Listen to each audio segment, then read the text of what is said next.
कुछ देश का भला कर दीजिए, कुछ देश का भला कर दीजिए। सर धन्यवाद माननीय सदस्य, please. Honorable Chairperson, sir, my respected colleagues, I stand here today on behalf of my party, the All India Trinamool Congress, to speak on the finance bill. Madam, I have to say I'm deeply pained at the very onset. I must point something out. When we talk on the governor's, speak on the president's address, the Honorable Prime Minister leaves the chamber. Today, when we are speaking on the finance bill, the Honorable Finance Minister leaves the chamber. We members of the opposition are deeply pained by this. We hope that the government will take notice of our pain and be present in the House each time that we speak on relevant issues. Theodore Roosevelt, the 26th President of the United States, had said, in any moment of decision, the best thing you can do is the right thing. The next best thing you can do is the wrong thing. And the worst thing you can do is nothing. The Honorable Finance Minister has made a mockery of the people of India in this union budget by doing absolutely nothing. Whatever little changes are there are regressive and ill thought out. Means that the people did not want a business as usual approach. The people wanted a course correction. What have you done? You've not listened to the mandate. Vinash Kale Viprit Buddhi, you have done the exact opposite. You've kept the same cabinet, you've kept the same finance minister who's given the same shoddy budget. Who is this budget for? The middle class make up 31% of India. The poor make up between 60 and 65% of India. I will demonstrate how this budget systematically strangles the poor and the middle class. This is a kursi bajao budget, a save the chair budget for this government, and even that it doesn't do very well. Broadly, there are two types of taxes: direct taxes, indirect taxes. Direct taxes are known as progressive taxes. Why are they progressive? So income tax, property tax, investment tax on capital gains, these are done in a way that the richer you are, the more tax you pay. So they're kind of fairer. Sir, please. Sir. Sir, you're a chat person. What is it? Indirect taxes are regressive because everyone from the richest billionaire to the poorest laborer is paying the exact same tax. So GST, duties on petrol, duties on diesel are all indirect taxes. When we strive for a fair and equitable economy, we must have the balance of direct taxes and indirect taxes right. The US and the Europe broadly collect about 60% through direct taxes and 40% through indirect taxes. Some Scandinavian states with welfare models collect 70% through direct taxes, 30% from indirect taxes. In India, it is the exact opposite. 65% of tax collection comes from indirect taxes, where billionaires pay the same as the poorest laborers, and only 35% comes from direct taxes. Even within the direct tax bracket, for the first time in our country's history, salaried professionals and the middle class are sharing a greater tax burden than rich corporates. The middle class is contributing 55% of direct income taxes under this government, up from 38% under the UPA. The richest corporates in India today contribute only 45% of direct taxes. Not only is the middle class being taxed, but now with this budget, the savings of the middle class have also been taxed with removal of indexation and with a rise in the short-term capital gains. Investors who've made more than 11% return, we've done the calculation, that's about the threshold rate. If you have made more than 11% returns, so if you've made higher returns, then this new tax regime with the removal of indexation has happened is good for you. Now, people like our parents, pensioners, salaried middle class, risk-averse people who invested in gold, in property, in debt mutual funds, the removal of indexation has harmed them disproportionately. So the middle class has lost out. Debt mutual fund holders will end up paying more than 40% more tax because indexation is being changed from 20% to 12% for investments made before April 1st, 2023. So this is effectively penalizing those who've made low profits. You've anyway made lower profits. People think real estate has made enormous profits. If you look at RBI's housing index for the past 10 years, the average rise in property prices has been between 4.5% and 5%. So if the middle class is invested in property, that is below 11% return, so indexation is going to harm you. The current GST regime is irrational and iniquitous. There is 18% GST levied on life insurance and medical insurance products. The Honorable MOS Finance yesterday, on Monday, told this House that the government has collected 8,263 crores as GST on health insurance for the fiscal year 23-24 alone. This is blood money. Our Honorable Chief Minister Mamata Banerjee wrote a letter to the Finance Minister, to the Centre, pointing out that this is a completely anti-people tax.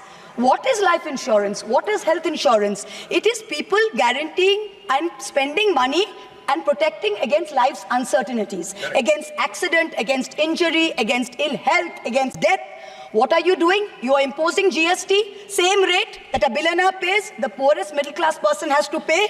So people are deterred from taking out new policies. People are deterred from continuing existing insurance. This should be removed at the earliest. Now let me now move on to what affects more than 70% of Indian citizens, social sector allocations. The general trend over the past decade, in every budget in the last 10 years, of which our Honorable Finance Minister has presented 7, has been in nominal terms, you have allocated more money to the social sector. But if you account for inflation and you look at real allocations, inflation adjusted, allocations have seen reductions of over 25% in the past 10 years. I'm going to look at real allocations, that is adjusted for inflation, for some major schemes in the past 10 years. Sarva Shiksha Abhijan, minus 18%. Rashtriya Madhyamik Shiksha Abhiyan, minus 9%. ICDS, which affects every child, it's a school scheme, minus 34%. Mission Anganwadi, minus 5%. PM Poshan, minus 45%. PMGSY, those of us who have rural areas, the Pradhan Mantri Gram Sadak Yojana scheme, minus 47% reduction in real terms. The National Social Assistance Program, minus 20%. The combined expenditure on 5 social schemes, the top 5 social schemes as a percentage of GST, of GDP, has declined from a peak of 0.93%, so almost 1% of GDP in 2009-10. Do you know where it is today in 23-24? It is 0.36%. It is only a third of what it was in 9-10. The Manrega budget during COVID, when the centre was telling all the states, please give employment to the labourers, they are going back. The Manrega budget in 2021 was 0.6% of GDP. Do you know what it is today? 0.26%. No, shame. Specific budget figures for 24-25 are shameful. Specific figures, let's look at the specific figures. The allocation for Samarth, which is maternity entitlement and the creche scheme, has been reduced by 70 crores compared to budget estimates of last year. The budget for the National Social Assistance Program, for again those of us with rural areas, you know how important this is. This is what gives social security pensions to the elderly, to single women, to disabled. This is unchanged from last year at 9,652 crores. 9,600 crores, same as last year, no adjustment for inflation. The central contribution to social security pensions has been unchanged since 2014. It was 200 rupees in 2014. It is still 200 rupees per person today. The price of the cutlets in the parliamentary canteen in the last 10 years have been adjusted for inflation with the government's approval. The price of the cutlets in the parliamentary canteen have more than doubled. But when it comes to giving social security for the poorest of the poor, it is still 200 rupees in the last 10 years, no change. This budget's allocation, there is no room for higher salaries for Anganwadi workers. Their salaries have been unchanged since 2018. No room for higher honorarium for midday meal cooks. You have to understand a lot of the women in villages depend on only Anganwadi sectors and midday meal sectors for any source of employment. There has been no higher allocation for supplementary nutrition given to children. The National Food Security Act, the NAFSA, mandates coverage of 67% of the population through PDS. The Prime Minister has very proudly proclaimed that this is a food surplus country. Fine. Then why have we not increased the population covered under rations? Since 2011, you have not had a census. Since you have not had a census, you have not increased the number of people being covered under rations. Also, one very important question. Why is the central government blatantly defying the directions of the Supreme Court? We got we went to the Supreme Court on the migrant workers case. The Supreme Court gave an order, a direct order to the central government, that the central government is to give rations to 8 crore migrant workers of the unorganized sector who have been left out of the food security net. The last hearing was on 16 July 2024. Court again said that you have to please give money to the states which have issued additional cards, ration cards. But there's no room in the budget for this. There is no allocation. In this rush to protect its own chair, the government is making a very dangerous mistake, which is it's not giving enough to protect our borders. Military experts have repeatedly warned us that India's military capability has to be modernized because we are fighting on two fronts. One is against China, we need a dissuasive deterrent. Against Pakistan, we need an offensive deterrent. The budgetary allocation for defense in this budget is 6.22 lakh crores. This is a marginal decrease of 2,000 crores compared to revised budget estimates. We have reduced it by 2,000 crores. This year's allocation, the budget defense allocation, is 1.9% of GDP. This is the lowest since 1960, the lowest.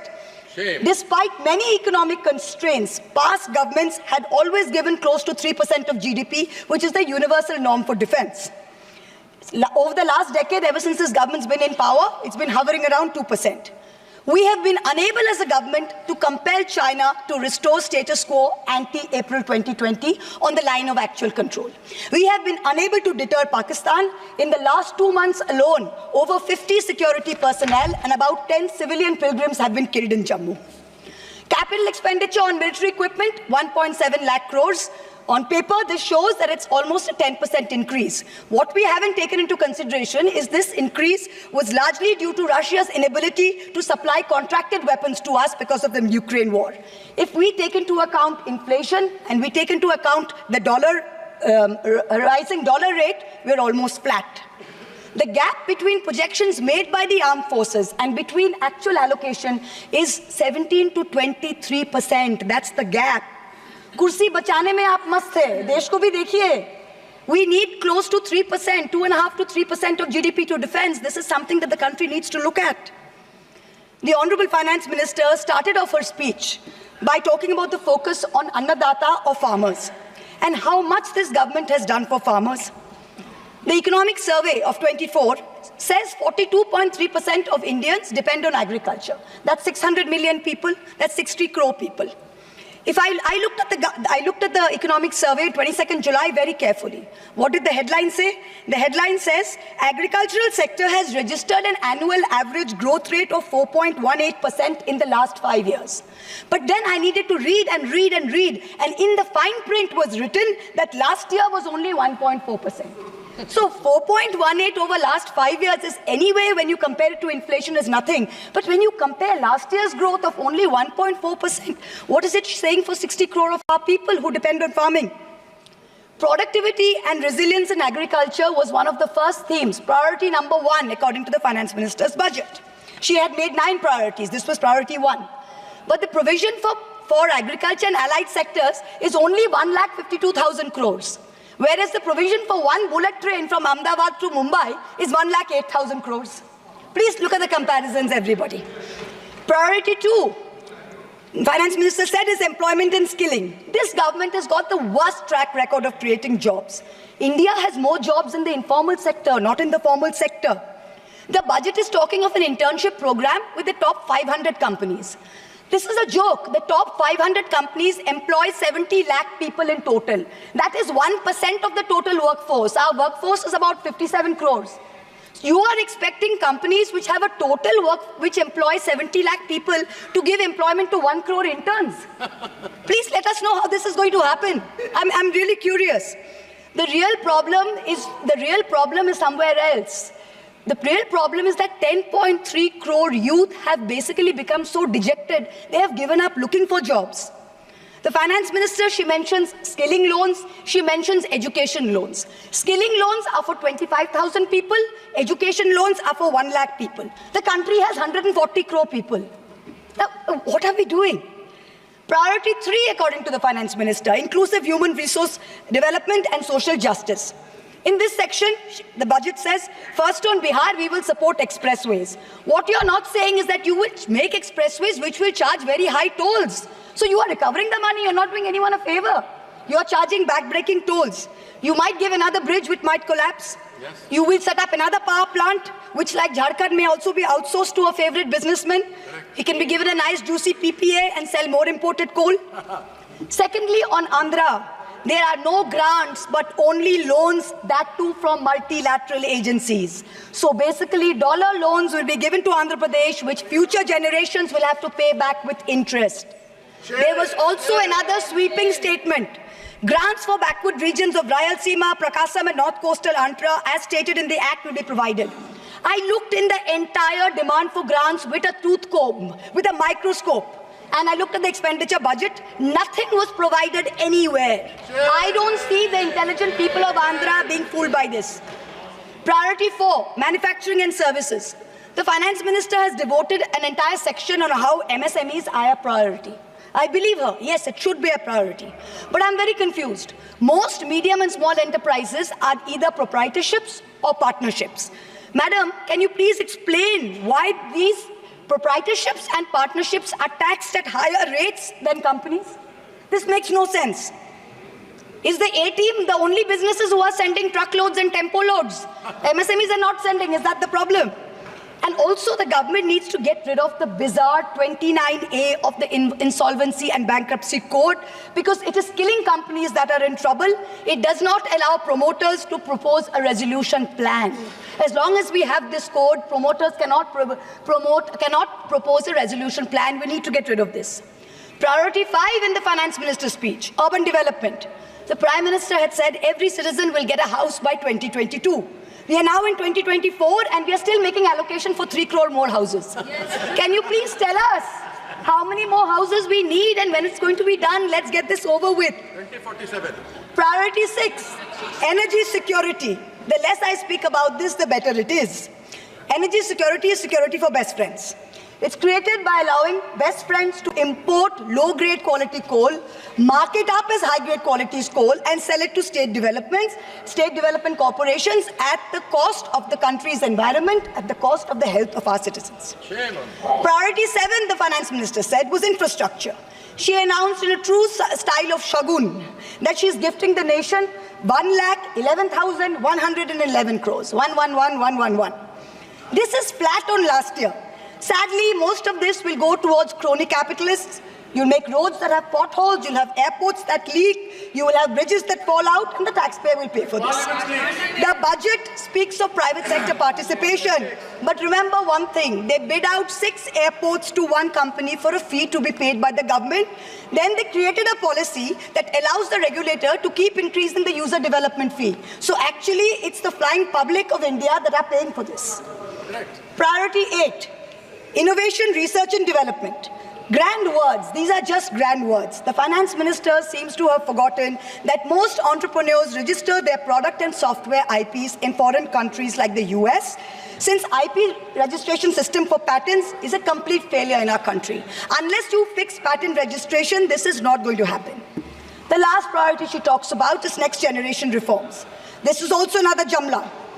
She says, I propose to earmark a significant part of a 50-year interest-free loan for competitive federalism. So this is double speak. We'll keep this money in our pocket. If Nitish ji and Chandrababu ji see through our Jumla and they make a big fuss, we'll have some additional funds to keep them happy and to keep the government going. Finally, I have to mention one interesting fact, and I hope that the Treasury benches will have the patience to hear me out. Please. I wholly agree with the Finance Minister on one thing. The budgets for the CBI and the ED have been reduced this year, and I was wondering why. Is it because the voters didn't like the fact that you were using the CBI and the ED to go after the opposition and file fake affidavits? Or is it because you have outsourced the CBI and the ED completely to a businessman in Ahmedabad who's controlling the whole thing? Why have you reduced it? Number one, the former Maharashtra Home Minister highlighted how BJP leaders and agencies have threatened him to filing a fake affidavit. In the case of Sandesh Kali in West Bengal, the women have confirmed on video that BJP leaders forced them to file fake statements. Similarly, I'm told in my matter, Mr. Adani on October 16, 2023, got my friend to his office in Ahmedabad and threatened him with dire consequences to file a fake affidavit. Actually, it was Mr. Adani's in-law, Mr. Cyril Shroff, who filed the fake affidavit and forced him to sign it. Even today, every mid-level official in Adani's office calls mid-level officials in the CBI and says 161 statement change karaiye, aapka sir ko bulaiye, madam ke against mein statement dijiye. I am telling the CBI via you, madam, please take a 164 statement once and for all. Don't keep calling back people at Adani's behest to change 161 statements to implicate me. It's going to get you nowhere. Let us reduce the CBI and the ED budget to zero. Let us, Mr. Adani pay the full 1,500 crores. Let us outsource it completely to him. End of story. In short, this Kursi Bajao budget is a desperate attempt by the government to stick its head in the sand and act like that the mandate of 2024 never happened. But the coming days are going to prove the instability of this government and the inefficacy of its economic policy. We wait for that day. Thank you very much, madam. Thank you. माननीय सदस्य Member has made specific allegation against the government and a particular business house, and she has been tortured like anything. The matter may be referred to the privilege committee. Suo privilege committee has to take action on this. It was very serious allegation. A member of parliament is being tortured by a business house, and still it is being doing. That has to be looked into by the privilege committee. The privilege of सभापति महोदया, ये जिस case के बारे में जिक्र कर रही हैं, वो लोकपाल पर मेरा केस है। मेरा केस है, मैंने कंप्लेन किया है, मेरे कंप्लेन पर वो केस है। वो मामला सब जुडिस है, उसको सीबीआई और ईडी इन्वेस्टिगेट कर रही है, और इसीलिए इस सदन में नो क्या, ये मेरा केस है लोकपाल पर, मैंने जो है कंप्लेन किया हुआ है, और ये केस मेरे ऊपर है, इसीलिए मैं यहाँ बैठा हुआ हूँ। ये कुछ भी हो रहा है तो दर्शन हीरानंदानी को यदि हिम्मत है, जिसके बारे में ये बात कर रही है, उसको हिंदुस्तान में आके सीबीआई उसको बुला रही है, वो आ क्यों नहीं रहा है? माननीय सदस्य Shri Arun Nehru ji. When I was on my legs, I was not provided the mic. When I was on my legs, I was not provided the mic.